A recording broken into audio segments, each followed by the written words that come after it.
Multiplying probabilities. This lesson is all about different ways to find probability.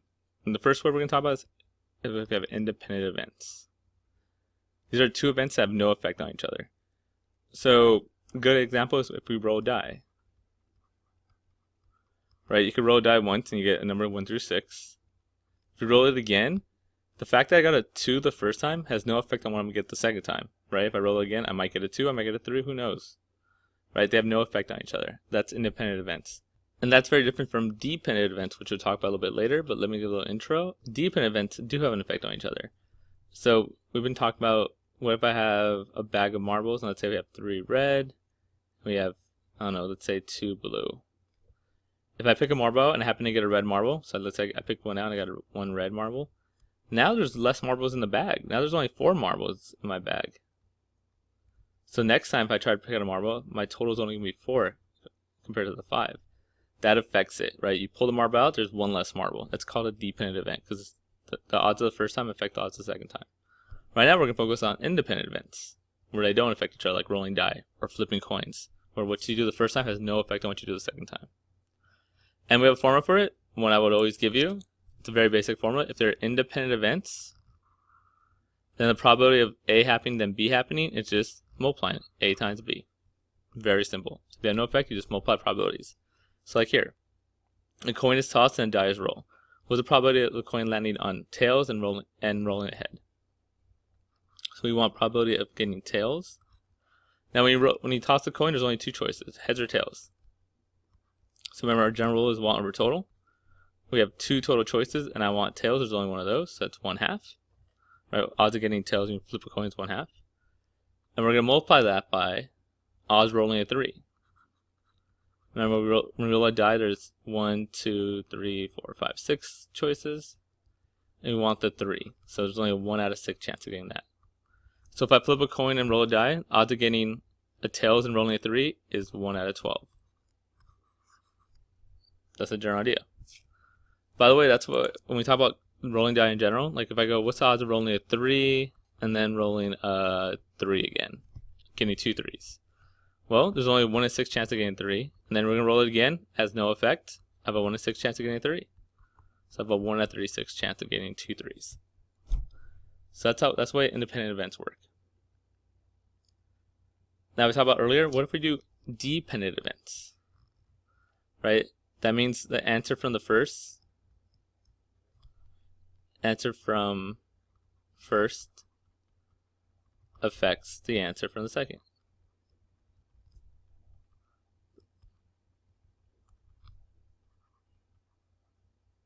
Dependent events.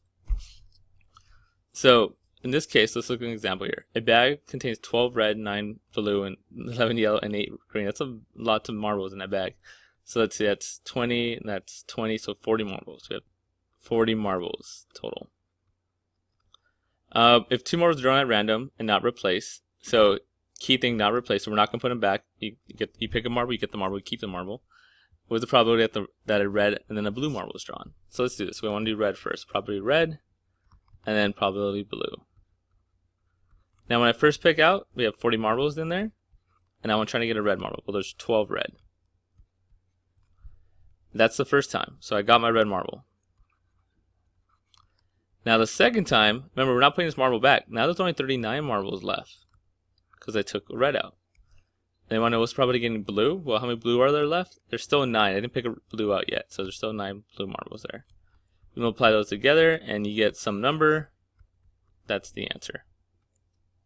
That's dependent events, right? So what happens the first time affects what happens the second time, right? You lose the value here. Independent events, they have no effect on each other. You just multiply them together. So let's look at this. There are 8 action, 3 comedies, and 5 drama DVDs. So we have total of, let's see, 8 plus 8, 16 DVDs, because it must be 1994. Suppose 3 DVDs are selected at random from the shelf, find each probability. So what's the probability you get 3 action? So we're going to take 3 action movies with replacement. So with replacement means you put it back. So let's do an example. So I have 16 total DVDs.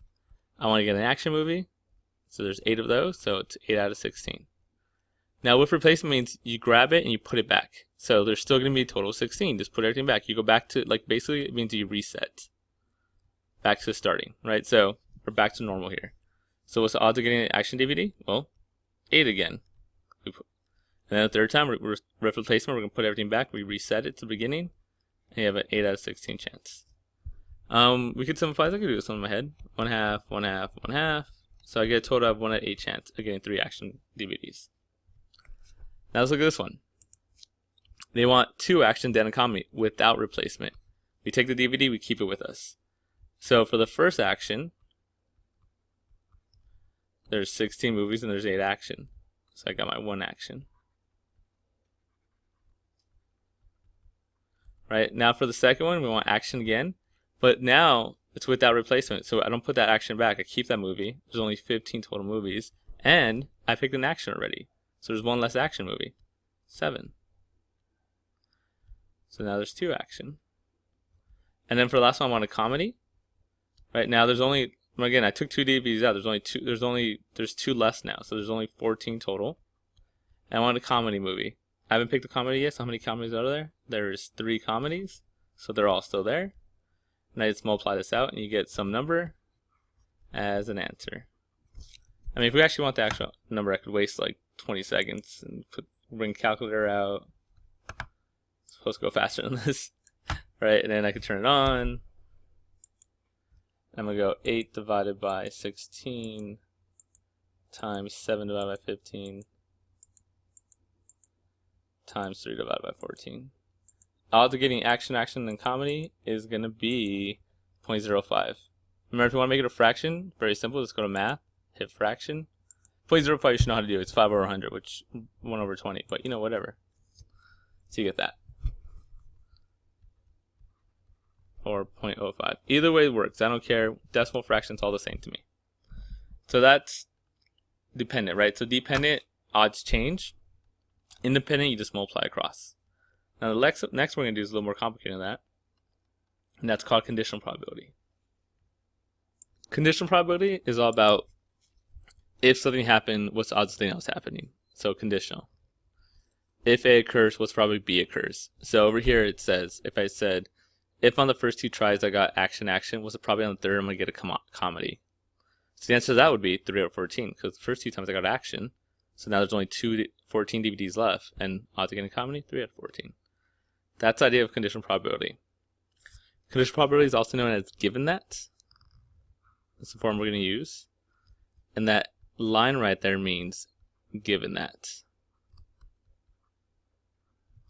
blank happened. So this one says, was probability B happens given that A happened. So A happened, was probability B happened. It's this formula right here. A intersection B times probability of A times this. Again, we'll use it. I'll give you that formula. We're going to use it a lot. So you'll have it. Just kind of know how to use it. So this first example. At a restaurant, 25% of customers order chili. So 25% order chili. 4% of customers order chili and a baked potato. Find probability that someone orders chili and also orders a baked potato. So what they're saying is, find probability that if someone orders chili, they also order baked potato. So baked potato. What's the probability of potato given that, you know, someone orders chili? So we're going to use the formula, which is probability of the intersection, potato and chili, equals probability of the second one, the given that, which in this case is chili, times what we're looking for, probability of baked potato given chili. So this is what we're looking for. I'll put an X right there because we want that.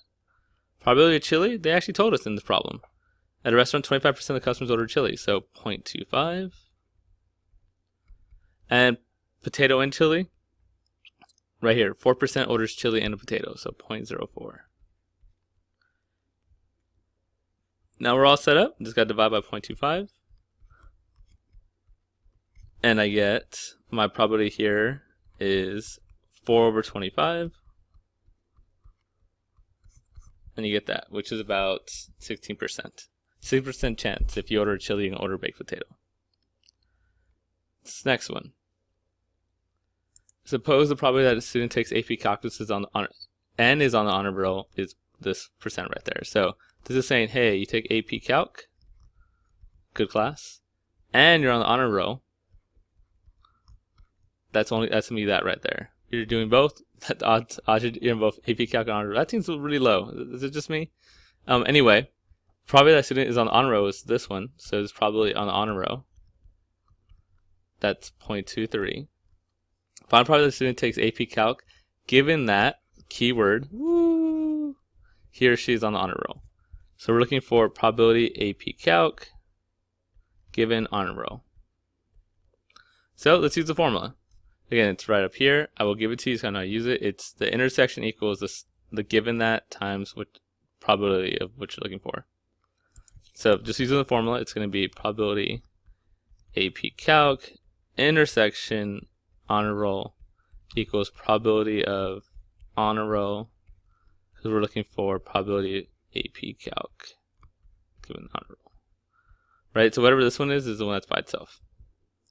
And then again, it's all given to us. This right here is that extremely low number of 0.0035 equals probability honor roll, which is 0.23, and this is what we're looking for.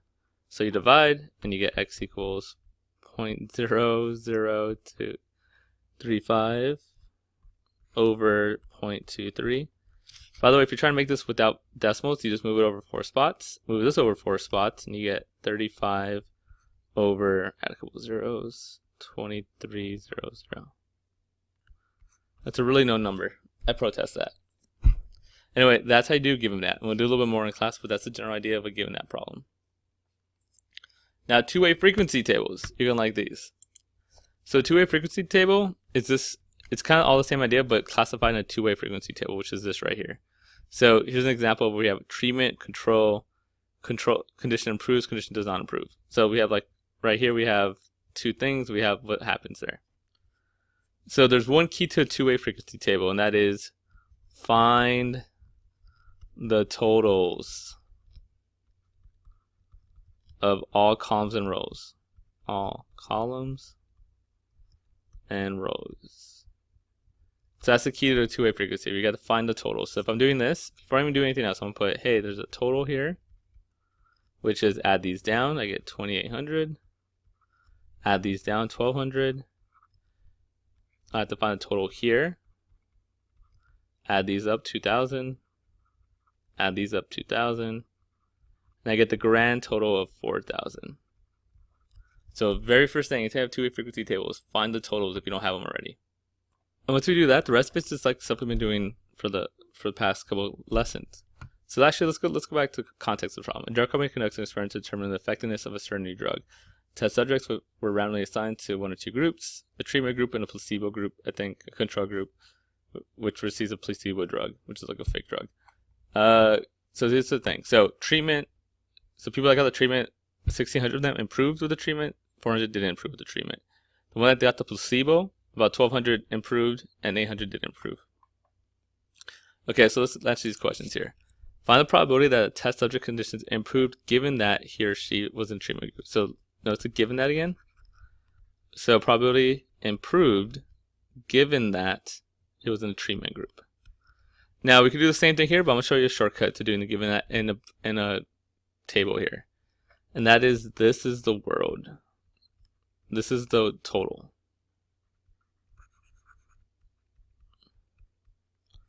Right, so we're given that it's in treatment group. So I know he's in the treatment group. So the only thing I really want to look at is this right here. So that's why I said world first. The only thing I care about is the treatment group. So based on that, since I know I'm in the treatment group, my 1 over total, my total is 2000. Treatment group. And what do I want? I want improved. So how many people improved?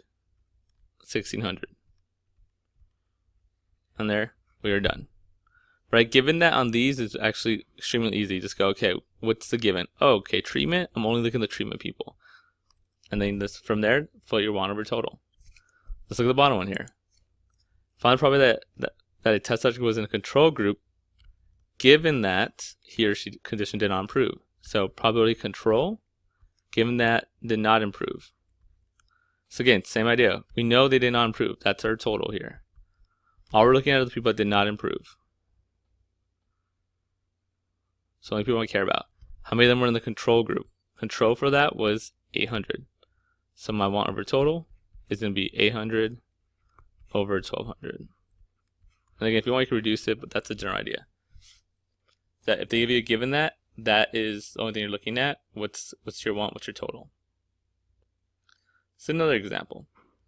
Driving tests.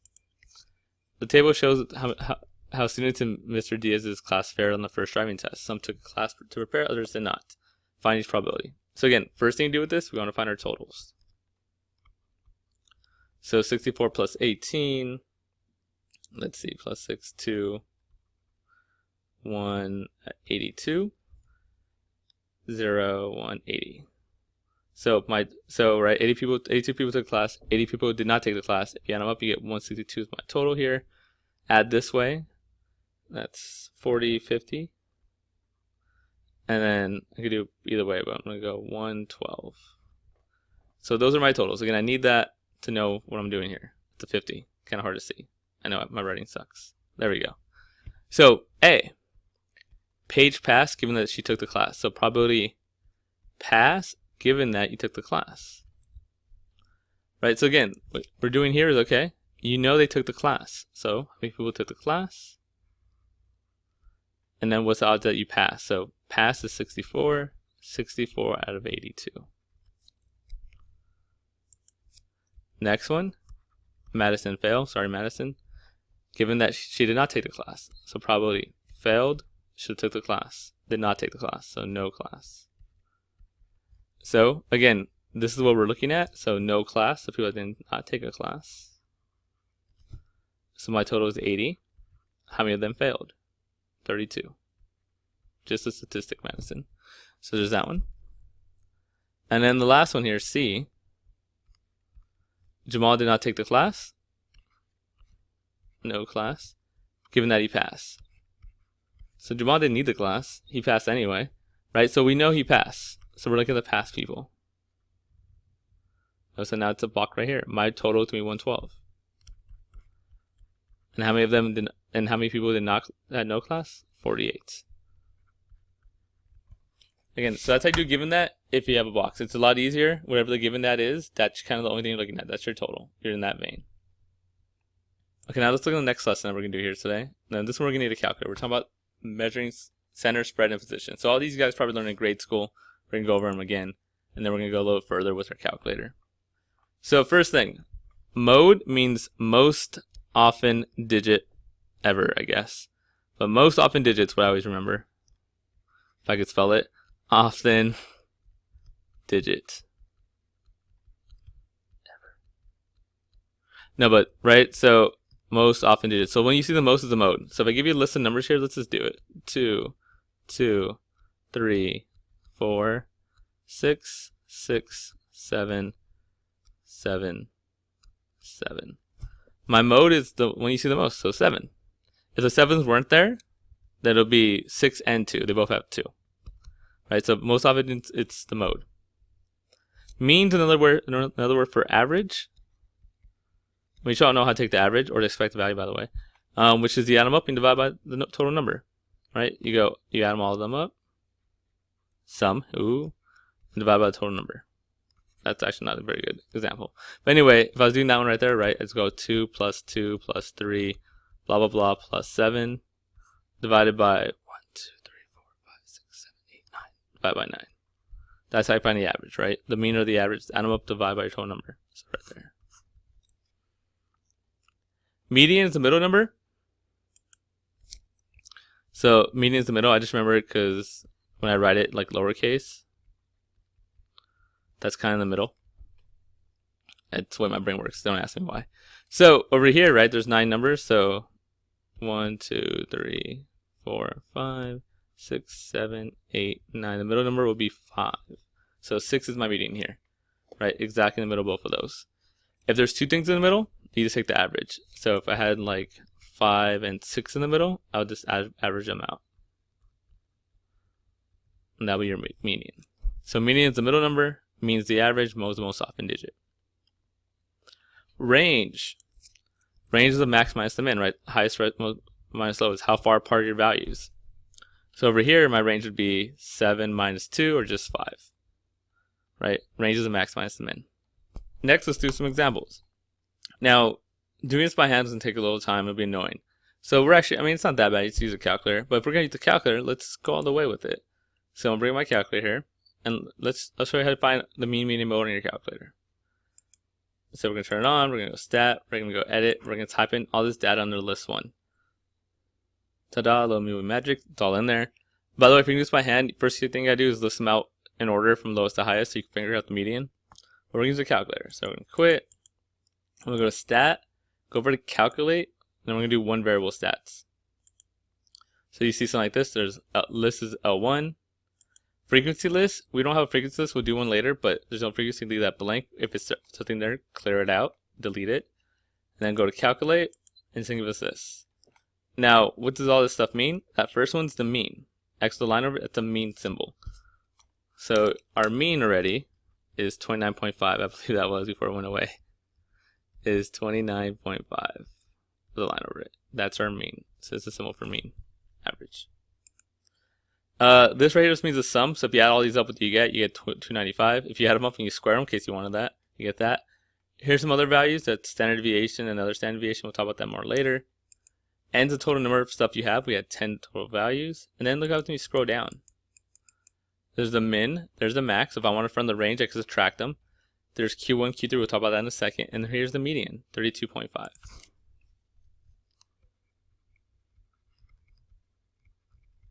Now you know what you're saying. Where's the mode at? Well, sadly, your calculator doesn't do the mode. You have to figure it out yourself. You have to look at it. Which happens the most? It looks like 35 happens the most. I see it 3 times. I don't think anything else beats it. So 35. Most often digits 35. And that's the idea. This is the next one. We'll do this one too. Number of text messages sent each day during the last 2 weeks. Oh, that they did not get that from a high school kid. So look at number of text sent each day by your grandma in the last 2 weeks. So put these in, right? Stat edit. Let me hit pause and put these numbers. Actually, I want to talk about how to clear this. So I think we talked about it before, right? But if you want to clear the data, you put clear, not delete. If you put delete, you're gonna lose it. Clear clears it all, and now you can type them all in. Again, they're all in there. So now we could quit, go to stat. We're gonna go to one variable stats. Again, L1's list 1, frequency list. We're gonna leave that blank. We're gonna hit calculate, and again, our mean is 34.4. Our median is 35. So mean 34.4, median is 35 something, blah blah blah. And then the mode, we actually gotta do it ourselves. Let's see, 33. I see one. Okay. Pressure. I see 35 twice. I think that's the most. So when I see twice, it's 35. I'm gonna leave it like that and move on. Next up, quartile. So it's actually kind of important. So quartile or quartiles, what they are is they're your medians of the top and bottom half.